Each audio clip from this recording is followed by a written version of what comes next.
finally, Muhammadu Buhari is dead, and the reason why I'm saying finally is because many people in Nigeria still believe that he has died years ago, and that some other person was playing the role of our president, and now that the contract is over, the federal government is coming out to say, oh, see, our former president is dead, But there's something I find very interesting about people, and this, you see it play out in this situation now.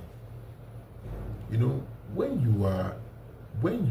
wield power, when you're in a position of authority, people are not very honest with you. They are more interested in flattering you. They are more interested in inflating your ego. They don't tell you the truth.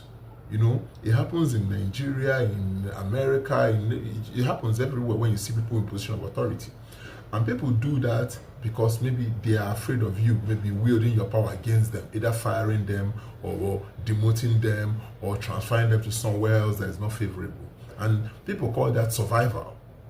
You making sure that this person that has power, you don't have any issues, you don't criticize any bad decisions they are making.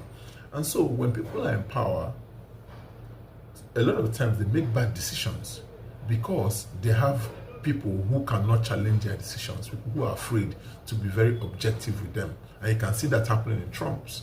They'll tell you all the things you want to hear, tell you how your decision, even the colossal mistakes you made was not your fault, that some situation that you could not control. They tell you all that, But then what I now find interesting is that when this person now dies, at least you expect people to be honest about that person now. They're not afraid of losing a position. They're not afraid of anything.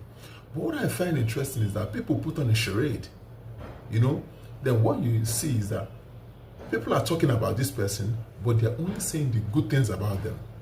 Oh, how they stopped on the road and gave one woman that was dying of thirst pure water, how they paid someone's school fees, how they donated money to some charity.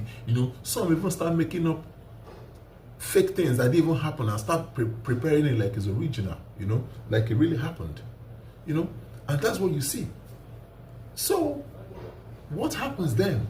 And then what happens is our history or the history of the country or wherever, they write about the person, but they focus on very, very straight things like your date of birth, where you were born, how long you lived, and then the minor achievements, they blow it out of proportion to make it look like, oh man, this person really did such great, amazing things. The things that